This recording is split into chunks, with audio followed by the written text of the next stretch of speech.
du côté de la Berrichon, carton rouge. Ah ben voilà, là, un fait de jeu, énorme fait de jeu. La défense paloise et en l'occurrence Ibrahim Koné. Allez, ce ballon parfaitement récupéré par Bizier qui essaie de servir. Romain Séguré, il est dans l'axe. Romain Séguré, il est tout seul dans la surface de réparation. L'ouverture du score de Romain Séguré. Superbe ouverture du score ici au Hamon. Le but impeccable du buteur maison ici au stade du Hamon. Sur le côté droit avec Merguem qui rejoue avec Toukara. Merguem et voilà le poteau. Attention parce que le ballon, et oui, le but. L'égalisation impeccable. Mais on le sentait poindre depuis quelques instants. SM est bien réagi généralement à partir de la 28e minute de jeu. Banco, on a déjà des premiers messages avec Coria qui nous dit Jonathan Klaus. Ah, attention avec ce ballon dans la surface, on réclamait quelque chose, c'est pas terminé. Oh, l'ouverture du score de l'US Avranches pour Saint-Michel avec ce ballon qui est revenu en national pour prendre du temps de jeu. Wilfried Kanga, Martin Mimoun qui va prendre sa chance, elle est belle la frappe. Oh, le but. Oh, le but exceptionnel. Oh, pop, pop, pop, pop, pop, pop. Martin Mimoun. Bilal Hamzaoui pour frapper ce corner. Et il manquait un cheveu à Sébastien Pugrenier pour le reprendre. Attention, Wilfried Kanga, Sébastien Pugrenier. Ce match est complètement fou et le but est bel et bien accordé. Il est le meilleur buteur du LCL. Et en l'espace de 2 minutes, Créteil qui refait son retard, qui repasse devant. Temps avant la semaine chargée qui l'attend, bien entendu. Oh, attention, penalty pour Avranches.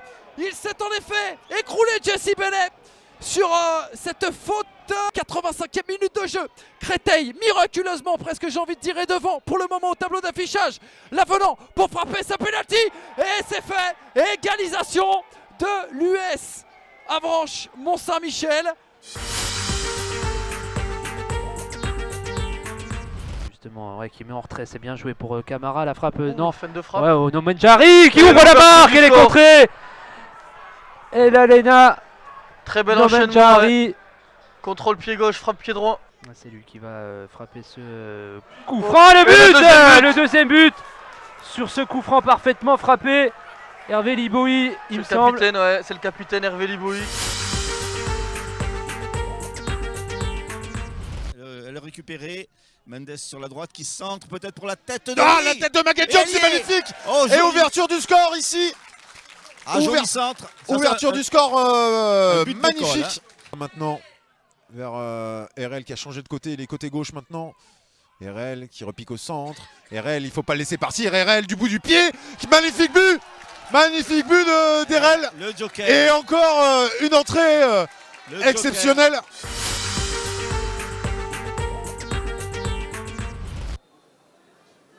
Allez, le corner, il est bien parti. On essaye de sauter. Oh, attention, la balle qui revient dans les bras de Thomas Festo et le but. Le but. L'ouverture du score. L'ouverture du score pour Béziers. Et QRM qui n'arrive toujours pas à casser la dynamique. Elle est peut-être là maintenant, le centre entrée. Bekeshi, l'égalisation. L'égalisation pour QRM.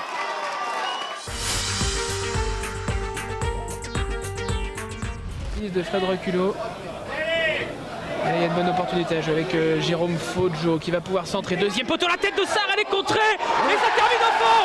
L'ouverture du score pour le Vendée, les Herbiers. Le football 7 têtes d'Adama Sarr, contré. Nsimba qui va accélérer en passant dans l'axe. Nsimba vers du Tournier. C'est passé du Tournier, la bonne sortie dépassée. Oui. Et l'ouverture du score, c'est pas vu.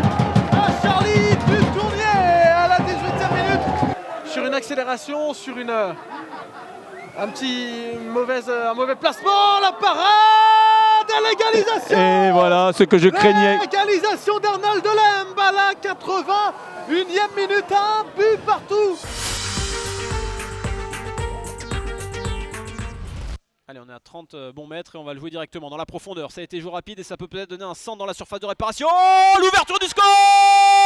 Et l'ouverture du score après 25 minutes de jeu. C'est Soufiane Ati qui va marquer le premier but de cette partie. Pionnat, Lyon du Cher qui ferait une très belle opération en s'imposant face au 4e. Allez, le ballon dans la surface avec Farid Talaoui. Ça va du deuxième but, peut-être. Oui, le deuxième but, le voici. Le deuxième but des Lyonnais avec ce ballon poussé dans la cage par Mamadou Niang. Un beau mouvement dans la surface de réparation qui intervient après un corner. Puis d'Antoine Camboiré. À l'image de ce qu'avait fait Boulogne-sur-Mer dans les années 2010. Oh, attention à la sortie de Michael Fabre et l'ouverture du score pour Marseille Consola. Le but inscrit par Guy Roland Nyangbo, l'ancien joueur de l'US BCO, qui se rappelle au bon souvenir du stade de la Libération et qui vient un petit peu à la surprise générale doucher cette équipe de Boulogne-sur-Mer et le stade de la Libération. Rémi Sergio par exemple.